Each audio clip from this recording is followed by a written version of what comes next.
Today, we bring you an interesting issue. Rather, I'll call it an issue because too sweet to ignore obesity, sugar, and the role of schools in building healthy habits. While the problem starts at home and in society, we can see today schools have a unique power and, of course, the responsibility to shape healthy habits early on. What children eat, learn, and see every day can set the tone for a lifetime of wellness or a future of struggle. Today, our session is on obesity, sugar, and the role of schools in building healthy habits. We have with us eminent personalities, health experts, nutritionists. So we would take guidance from them and they would be able to explain more about this issue, this topic.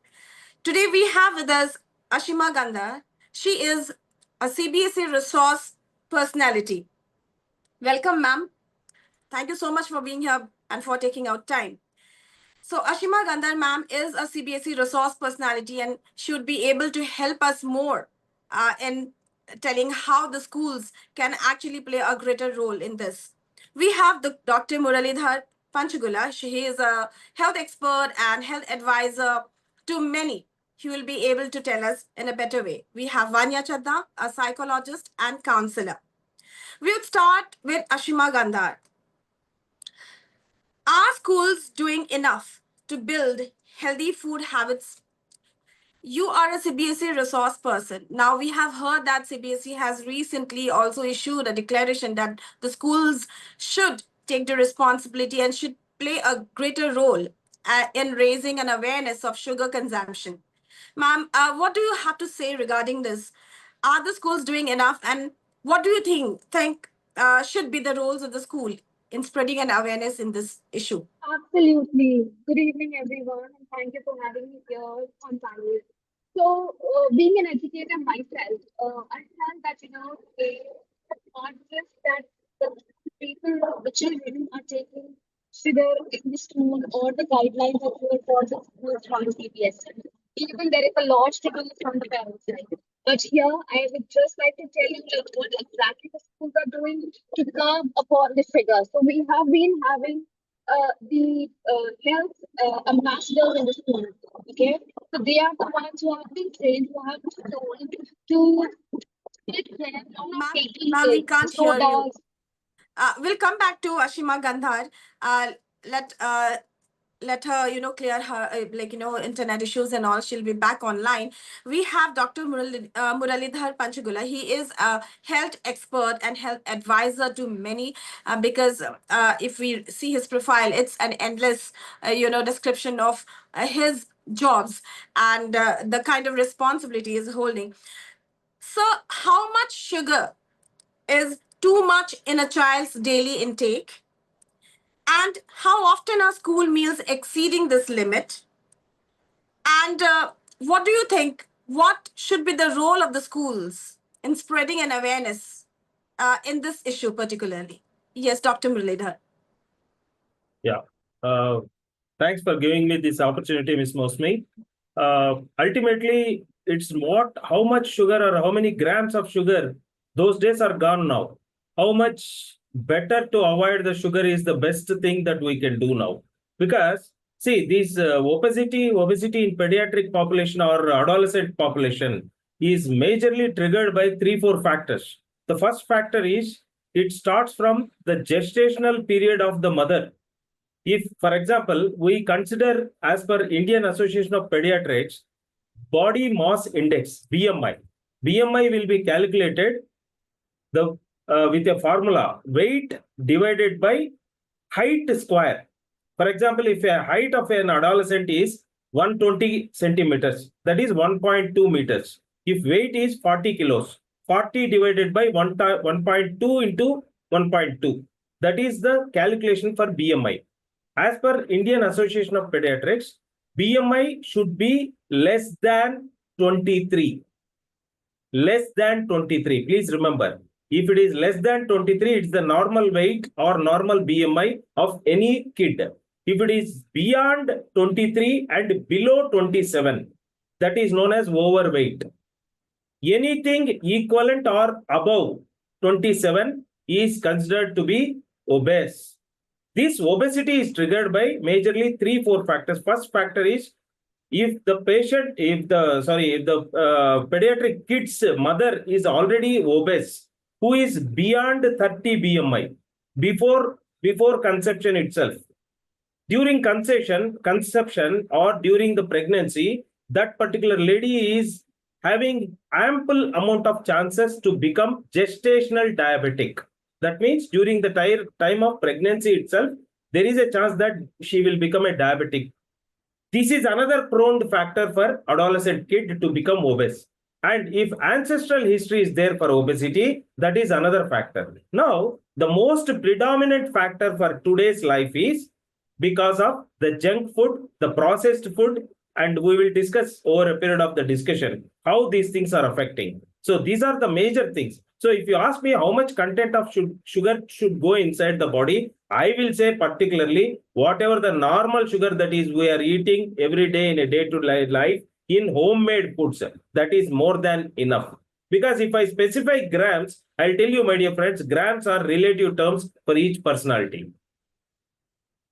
Right. Thank you so much. Thank you so much, sir, for your insights. We'll come back to you. We have Vanya Chadha. She is a psychologist and a counselor.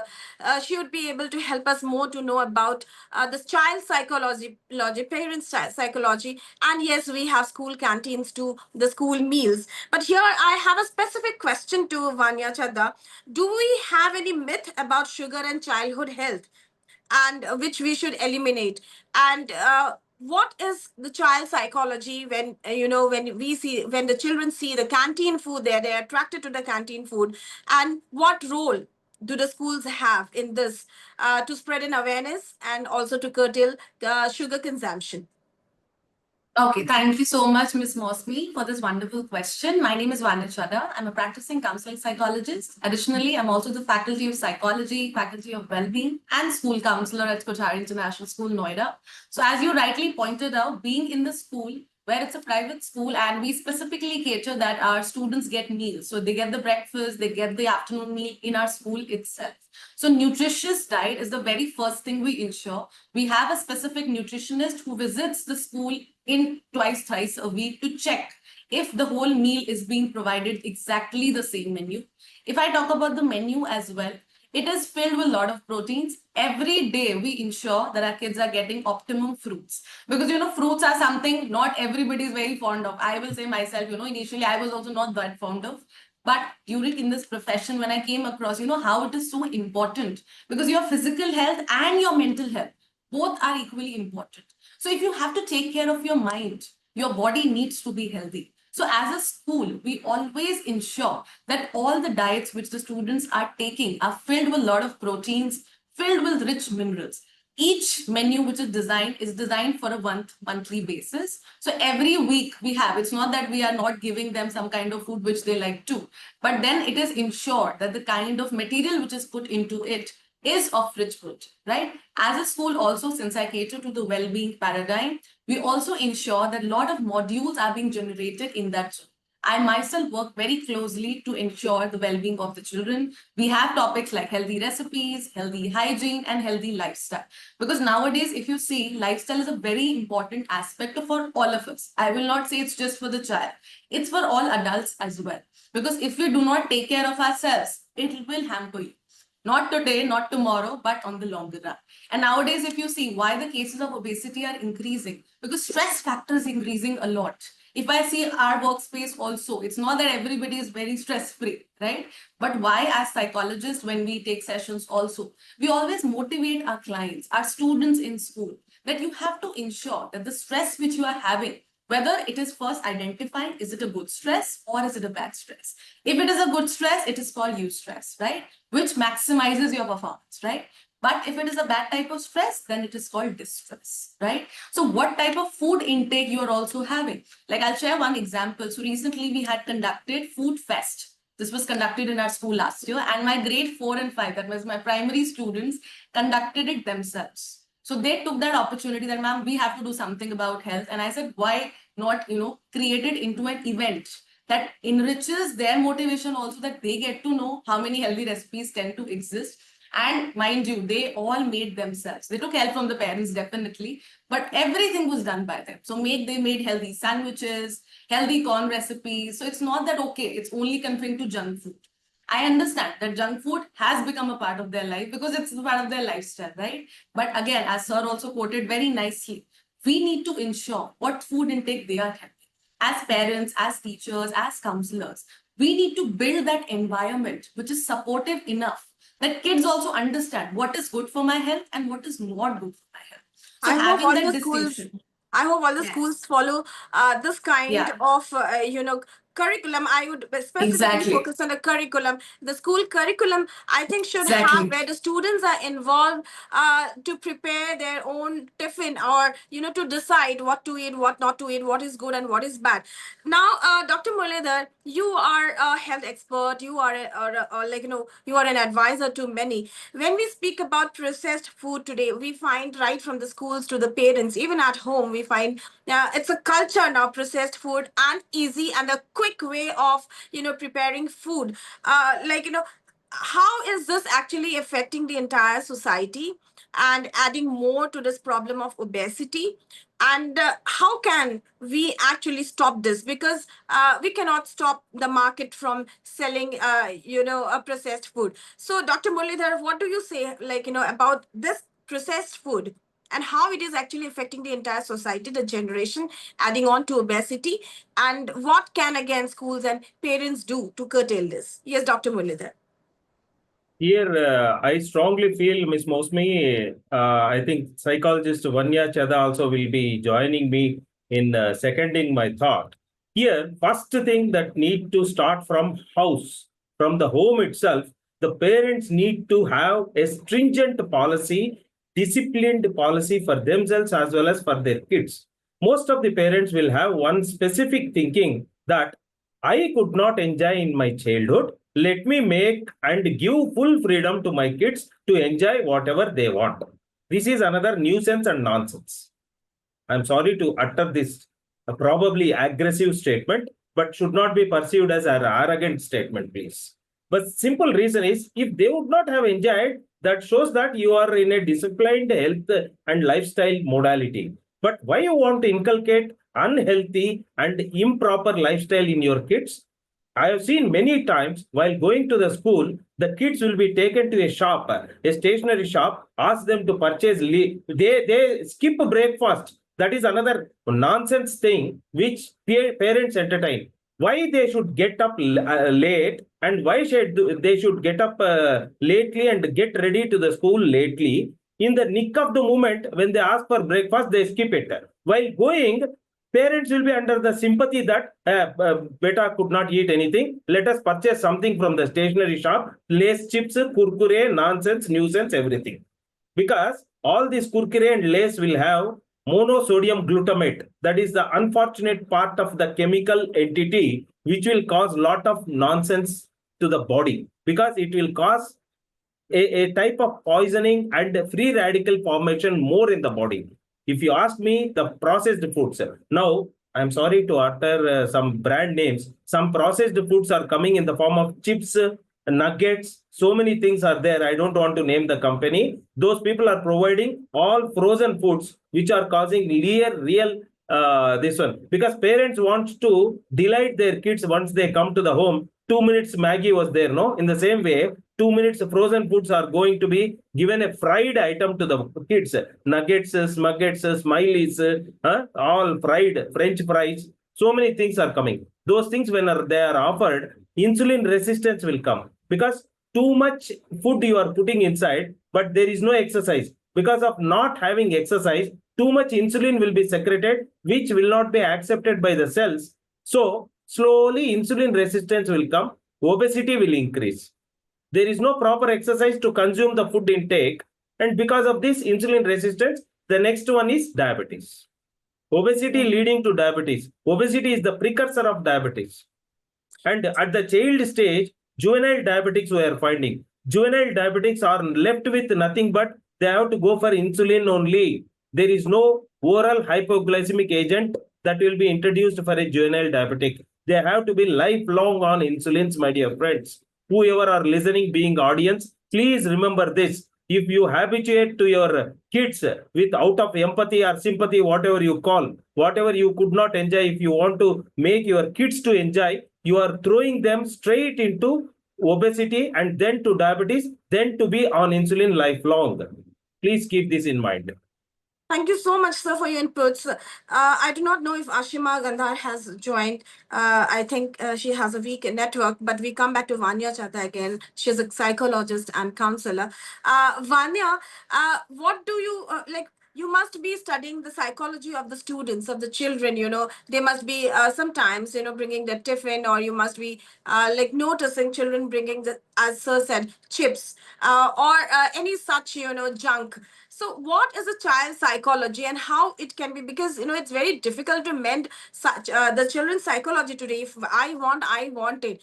And the kind of habits they have inculcated throughout, like since their childhood, as sir said, maybe the parents, here somewhere they lack because, sometimes out of sympathy, yes, we give them money to buy, okay, in sympathy, yes, they are hungry, they must be hungry, they haven't taken the breakfast or they haven't taken the meal. How do you study the child psychology here and the parent psychology here?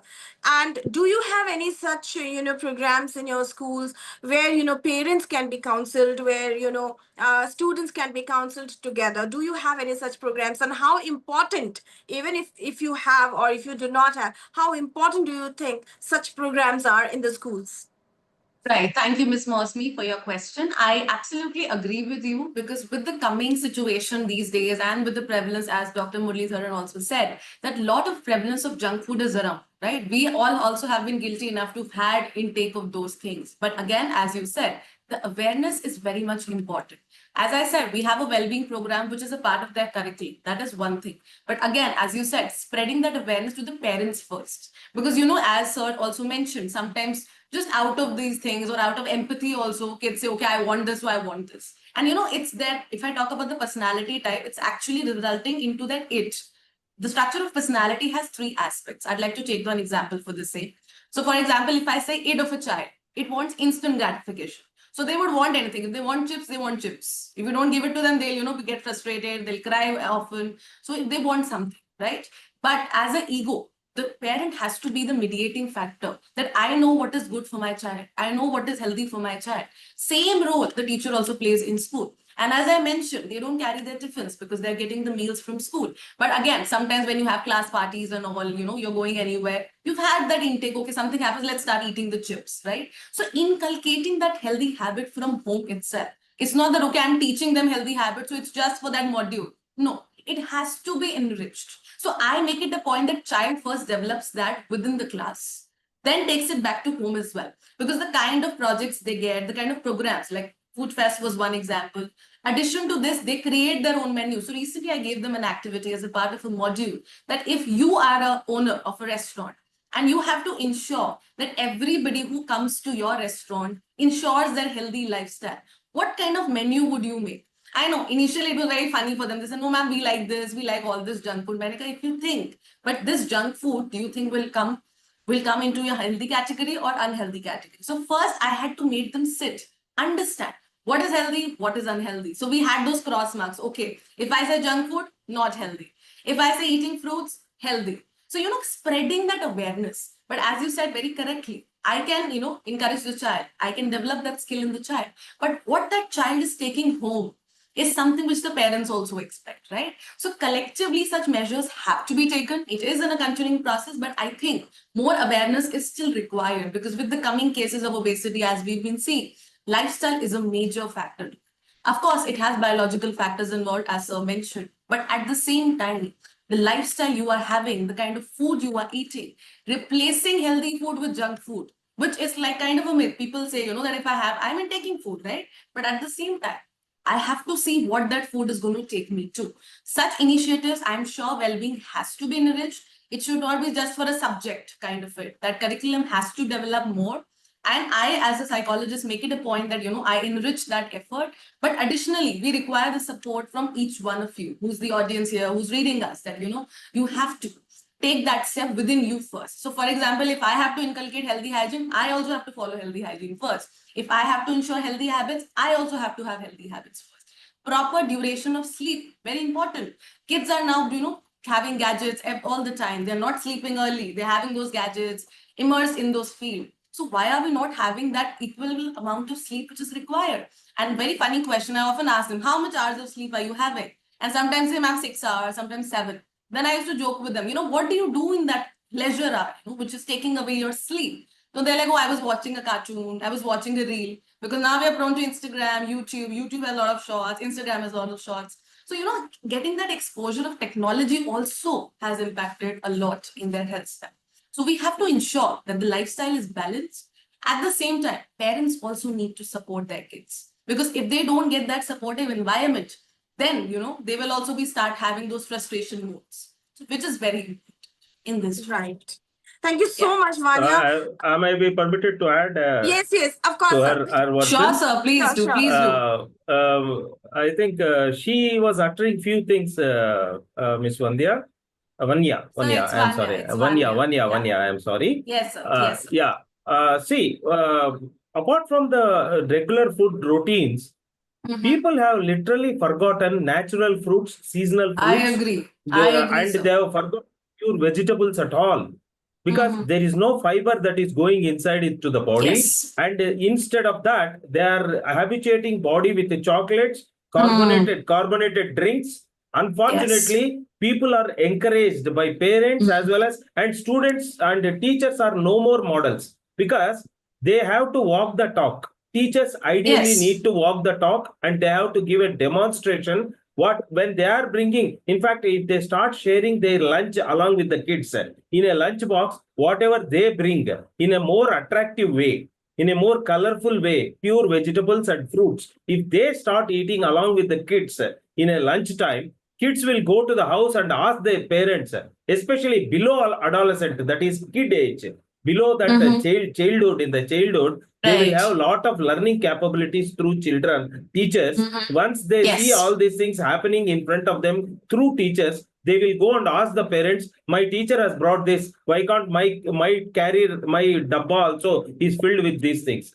These are all the things. Sir, I'd like to add one thing once you complete. So as I said, I think maybe that was not communicated. We have the lunch with the children itself. So it's not that we are bringing our own lunchbox.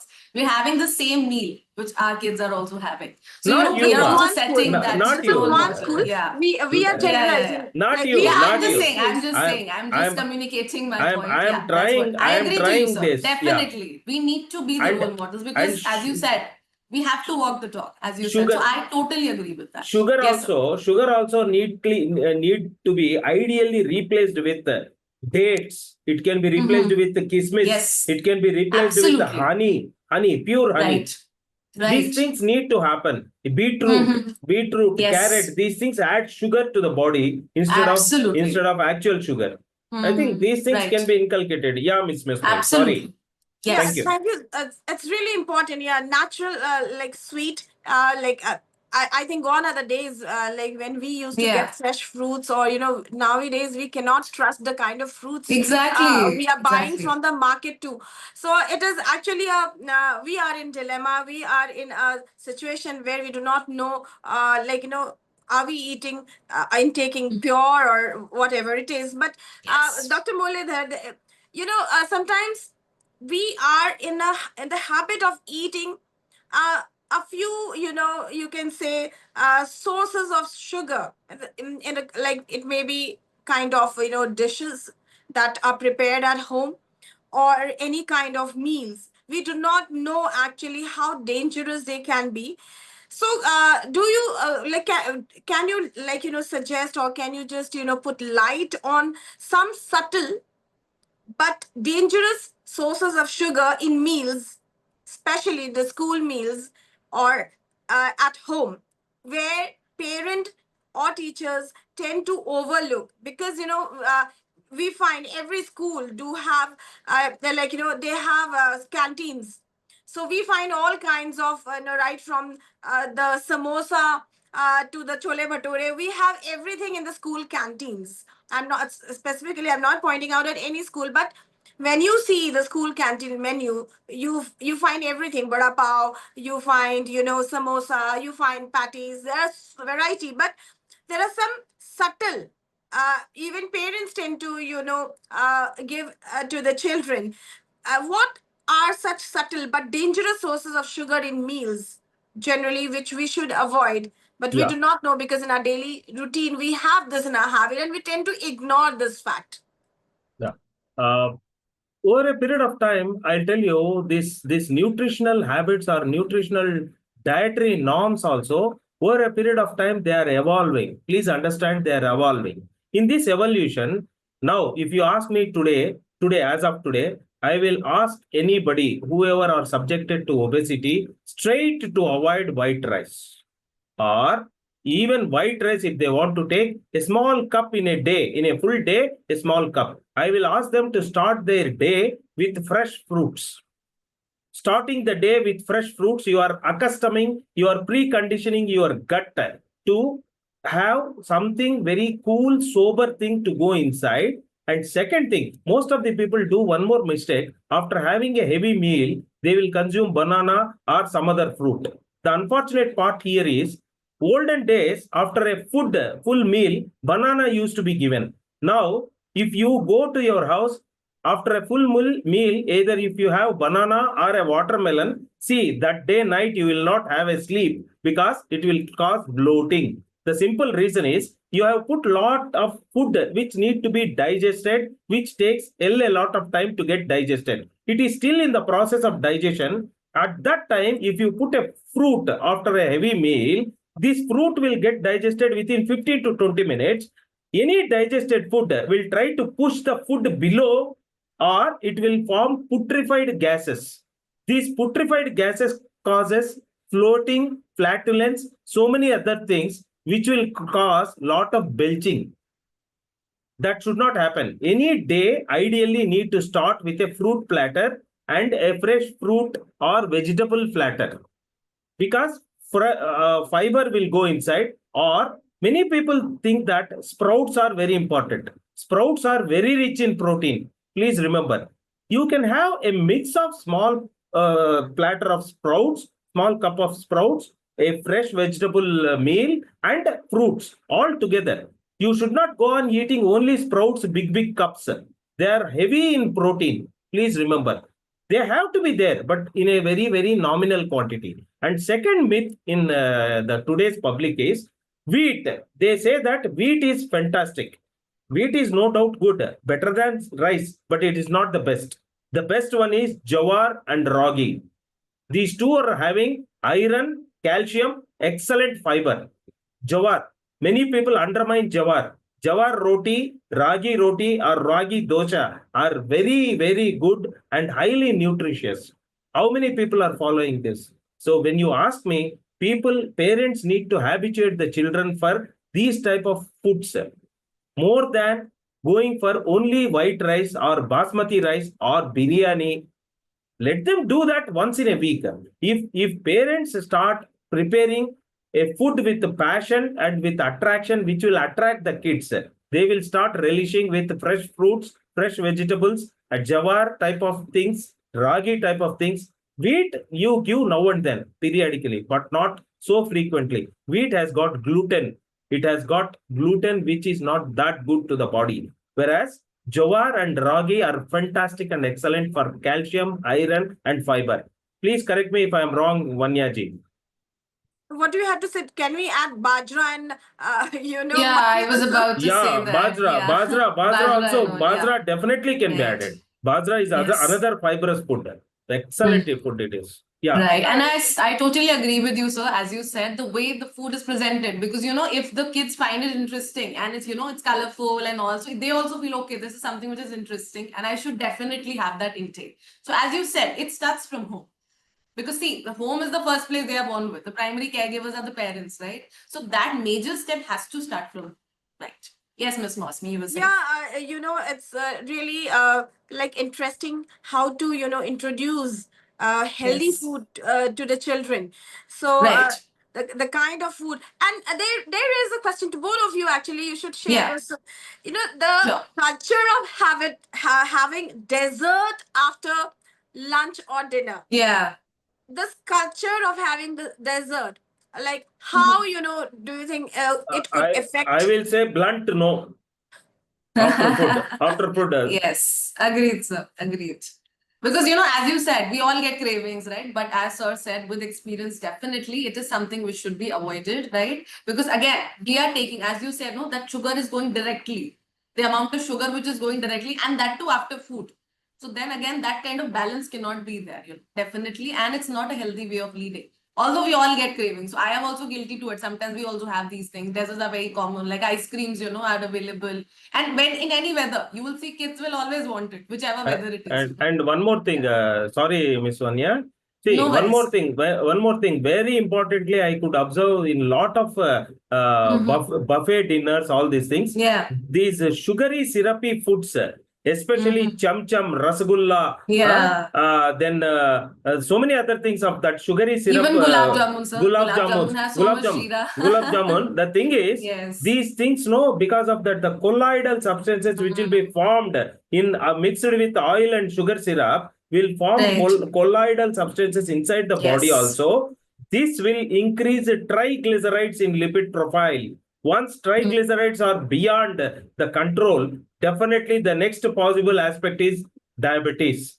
Once I see in the Right. lipid profile, triglycerides are growing beyond 150, I will immediately ask him to check HbA1c, glycosylated hemoglobin. 100%, in many of the cases I have seen, Yes. triglycerides, more triglycerides go to beyond 7 or 8 in HbA1c.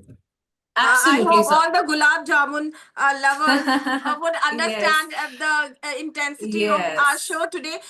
We would, before we wind up our show, one question to both of you. Yes, Vanya, our schools, I'm not particularly speaking about your school. Yes, yes, in Schools general. as a general, are Yes. schools doing enough to build healthy food habits?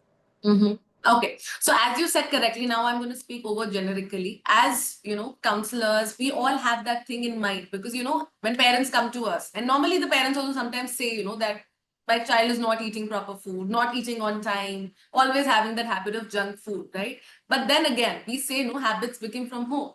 What they learn from home, what they observe in their environment, what they see with their parents. Because in psychology terms, we call it social learning. So what you learn from observation is the first thing you catch. Could be that they're watching it into television.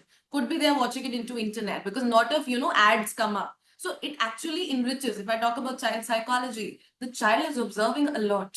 It's not something that only parents are just saying or they're, scolding them if you eat something, right? Rather than scolding them, the approach also has to vary. If you see your child having that intake of an unhealthy food, your approach should be that which is very firm. But there's a difference between, scolding and being firm about it.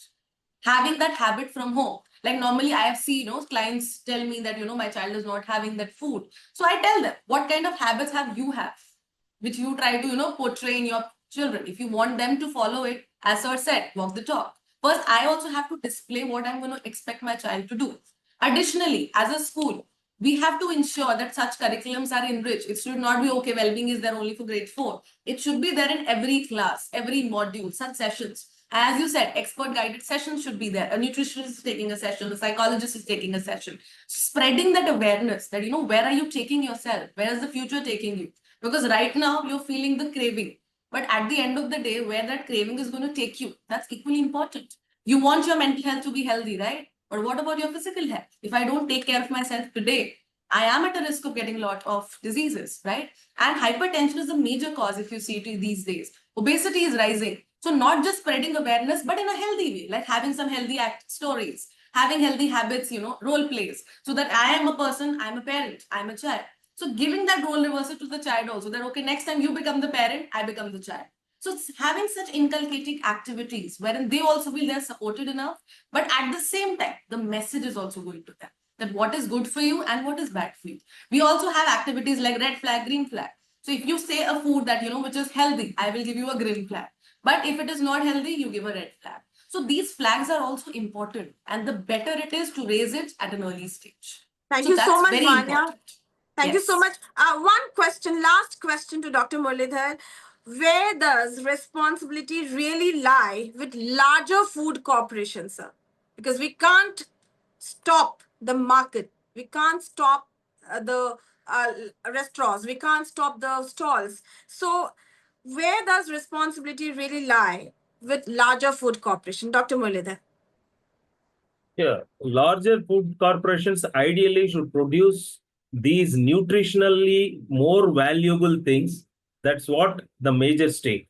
First thing, the consumers, the customer or consumer need to avoid those foods which are bad to them, to their bodies. Once they start this, food corporations also will try to mold themselves. More than all these things, I strongly feel one thing should happen very clearly from the house or even in the schools. In the schools also, I have seen many of the schools are nowadays run in apartments, in big communities where there is no playground at all. Show me how many schools, the percentage of schools having playgrounds is slowly diminishing. Unless the people have playgrounds and PT period, physical training period properly inculcated into the curriculum, where is the exercise and where is the food consumed is converted into energy. When as long as this is not happening, whatever is happening in a sedentary lifestyle of learning, naturally obesity increases.